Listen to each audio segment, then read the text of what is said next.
Morning students, today we are going to discuss the muscles of mastication. So before the discussion of these muscles, I would like to suggest you please kindly go through my videos of temporal and infratemporal region and mandible. So definitely if you know the bony components, it will be easy for you to understand the origin and insertion of the muscles. Now for your reference, I would like to tell you that this is the skull. So I will give a running reference of that. So this is zygomatic arch. So our concern is this region because muscles of mastication, they are basically just attached in this region only. So this is the ramus of mandible, this is the head of mandible, and this is the coronoid process. Now with this I am going to start the discussion of the different muscles. So what are the different muscles of mastication? That is masseter, then comes the temporalis, then comes the lateral pterygoid, and then the medial pterygoid. So these are four main muscles of mastication. So another muscle is there, that is buccinator. Buccinator action is that it just empty the vestibule portion of the oral cavity when you eat something or you chew something. So this is the action of buccinator. Now these muscles of mastication, these four muscles, they are arising from the first branchial arch. So these four muscles, they are supplied by the mandibular nerve because the nerve of first branchial or pharyngeal arch is mandibular nerve. But this buccinator, as it is arising from the second myotome of the second branchial arch, so this muscle is supplied by the facial nerve because the nerve of the second branchial arch is facial nerve. So this should be clear to you. Now coming to the discussion of muscle one by one. First we will discuss the masseter muscle. Now the masseter muscle has three sets of fiber. That is superficial,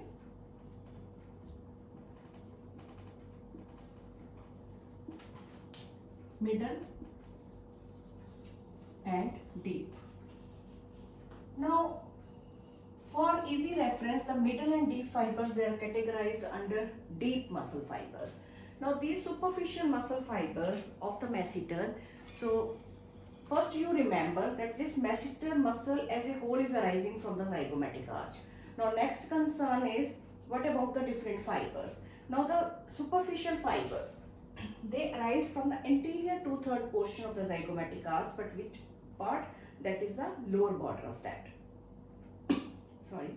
And middle fibers, they are arising from the posterior 1/3 of the zygomatic arch and inner surface, medial surface of this. And these deep fibers, they are arising as a whole from the inner surface of the zygomatic arch.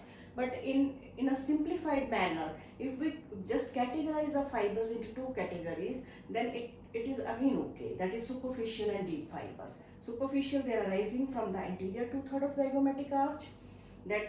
And deep fibers, they are arising from the lower portion of the posterior 1/3 and the inner surface of this. And the deepest fibers, they are arising as a whole from the deep surface of the zygomatic arch. Now as the muscle is, they are getting origin from this zygomatic arch. In the diagram I have shown. So this is the anterior 2/3 portion of the zygomatic arch. This is the posterior 1/3 portion. Now these fibers, they come downward. You can see they are inserted on the lateral surface of the ramus of the mandible. So this whole is receiving the insertion of masseter muscle. So this is the masseter muscle. Clear? So they are attached to the lateral surface of the ramus of mandible. Now what is the nerve supply of this muscle? That is by the masseteric nerve. Now this masseteric nerve is a branch from the anterior division of mandibular nerve. Here also I would like to tell you that so there is a class of mandibular nerve on the channel 2, so you can go through that also. So masseteric nerve is arising from the anterior division of mandibular nerve. Now this mandibular nerve has main trunk and anterior and posterior divisions. So from that anterior divisions, this muscle is getting supply, and the nerve name is masseteric nerve. Now coming to the temporalis. Now this temporalis is arising from the temporal fossa. Now this is the temporal fossa. This is the temporal fossa. From this the muscle is getting origin. So to the superior temporal line, the temporal fascia is attached. So some fibers, they are just arising from that fascia too. So these fibers, they arise. This is the fan shaped muscle. So this is the temporalis muscle. This is the fan shaped muscle, and the fibers, they come downward and they are inserted on the coronoid process of the mandible. So they are inserted on the coronoid process of the mandible, where that is on the apex of the coronoid process, on the lateral surface of the coronoid process, and the anterior border. But this attachment of the temporalis muscle on the anterior border is just extending downward up to the level of these teeth, that is just posterior to the third molar. So this anterior border is giving attachment to the temporalis, lateral surface is giving, and the apex is giving. So this is the insertion. Now if we see this on the skull, so this is the mandible. Temporalis muscle is getting origin from the temporal fossa. The fibers, they come downward and they are inserted over here on the coronoid process. So these muscle fibers, they are receiving the nerve supply from the deep temporal nerves. So these deep temporal nerves, they are again arising from the anterior division of mandibular nerve. So in crux of the story is that all these four muscles, they are arising, nerve for these muscle is arising from the mandibular nerve. So as I have told you, the nerve of first branchial arch is mandibular nerve, and these muscles, they are getting origin from that arch. Now coming to the lateral pterygoid.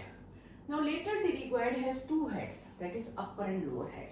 Now this upper head is arising from the infratemporal crest. You can see here, so this is the greater wing of the sphenoid, and this is the infratemporal crest. So upper fibers, they are arising from this, and the lower fibers, they are arising from the lateral surface of the pterygoid plate.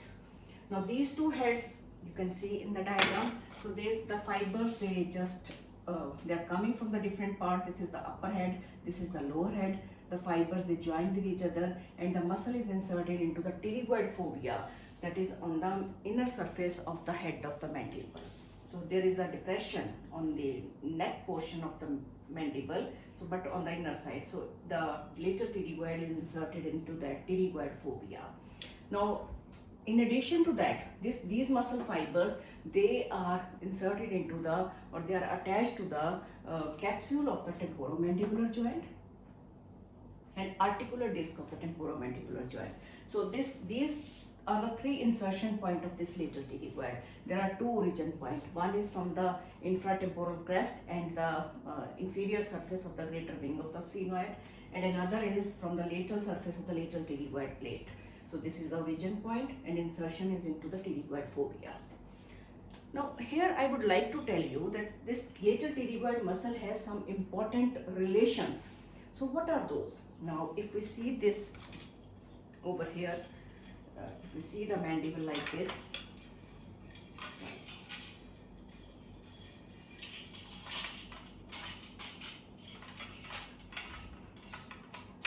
so you can see here.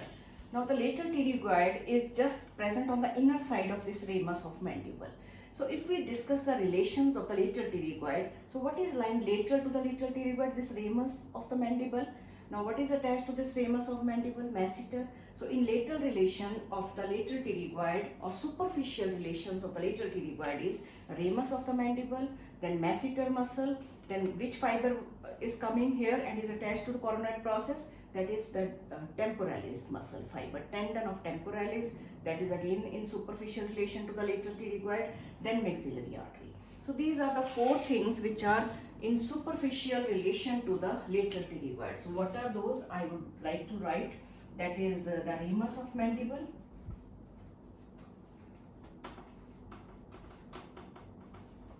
number one. Number two is masseter. Number three is tendon of temporalis. And number four is maxillary artery. So these are superficial relations. So this is the maxillary artery.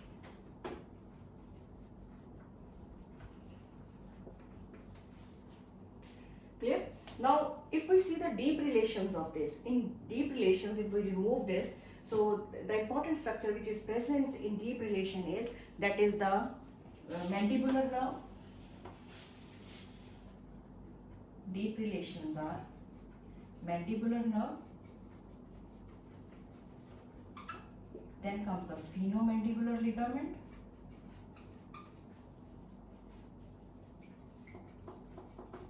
then comes the middle meningeal artery,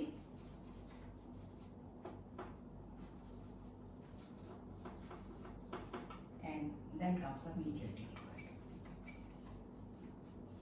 So these are the important deep relations of this lateral pterygoid. So this is very important question. So what are the different relations of the lateral pterygoid? So superficial we have discussed, then deep we have discussed. Now at the upper border, certain nerves they are related to this. So these are the deep temporal nerves. Upper border, to the upper border of the lateral pterygoid, deep temporal nerves are related. Then this is the masseteric nerve, which is related to the upper border of the lateral pterygoid. So this is the masseteric nerve. Now coming to the lower border of the lateral pterygoid. So what are the relations? So this is the lingual nerve. So these are the inferior alveolar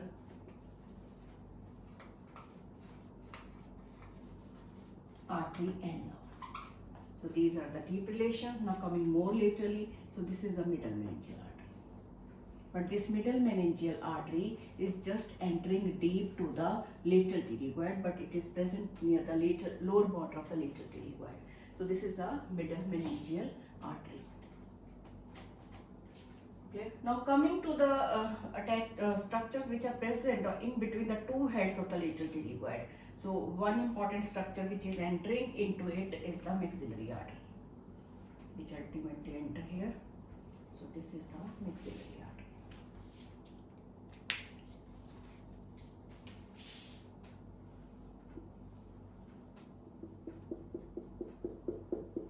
This maxillary artery is coming. So between the gap of two heads of the lateral pterygoid, which important structure is entering? That is the maxillary artery. And which important structure is leaving? That is the buccal nerve.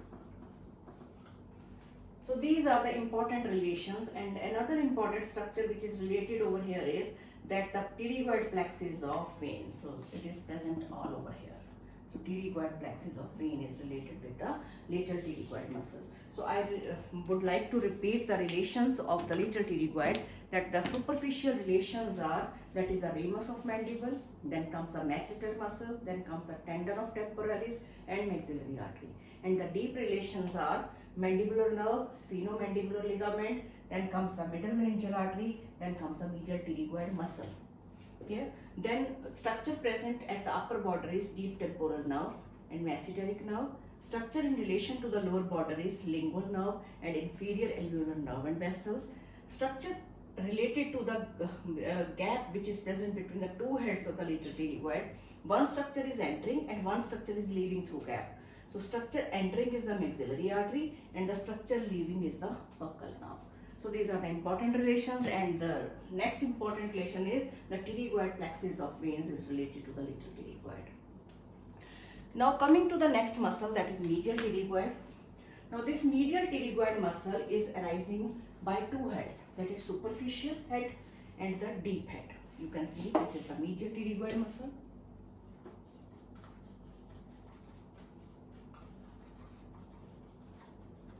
Now this medial pterygoid muscle is arising by two heads, that is superficial head. This is the superficial head and this is the deep head. Now superficial head is arising from the tuberosity present on the maxilla.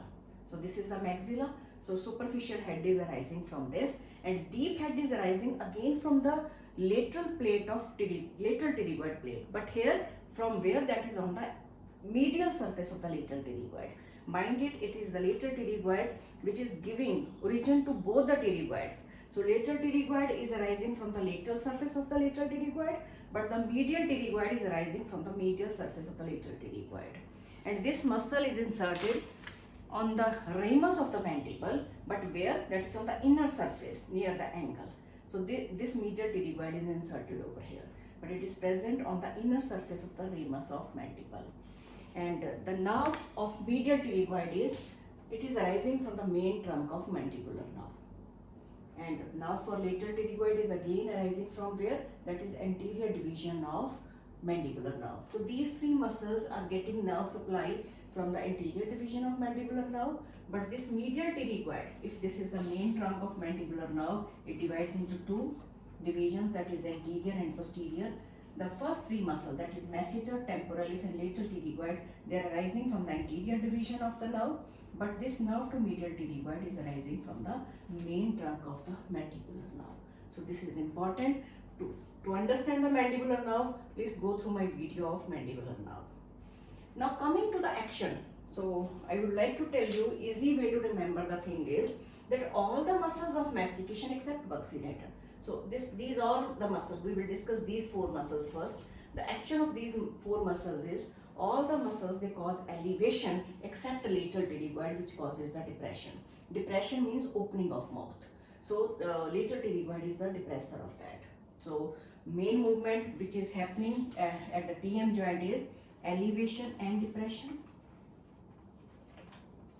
Elevation, depression. Out of this, all the four muscles, that is masseter, temporalis and medial pterygoid, these three muscles, they cause elevation and lateral pterygoid is causing depression. So this is one combined action.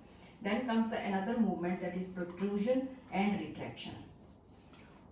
So here we will say that all the muscles of mastication, they causes the protrusion except the posterior fibers of the temporalis. So these fibers, they cause the retraction. Easy way to remember the thing. So in both the cases, the exceptions are there. So depressor is the lateral pterygoid and retractor is the posterior fiber of temporalis. So what is left is side to side movement. Side to side movement. So medial and lateral pterygoid muscles, they act alternately. Of both the sides, they act alternately to do the side to side movement which is required while chewing. Now next is the combined action of the lateral and medial pterygoid and the lateral pterygoid is basically it causes the protrusion of the mandible. So mandible, it just come forward from its axis. So this is this. If the mandible is protruding front, so both the medial and lateral pterygoid, they act simultaneously. So that is the protrusion basically. Now this is all about the actions. So important applied regarding the masseter is, if the spasm of the masseter, it happens in tetanus, so that causes the trismus. Trismus means spasm of the masseter muscle and that causes the locked jaw. So this is the applied of this. So this is all about the muscles of mastication, but again I repeat, for the understanding of this lecture, you should have the idea of the bones, that is of mandible and this norma lateralis region where the zygomatic arch and lateral pterygoid plate, they are visible, infratemporal crest, then tuberosity of the maxilla. So kindly go through those videos too, which I have just given the lecture in those videos. So before reading this muscles of mastication. So if you like my lecture, kindly share it and subscribe it. Thank you very much.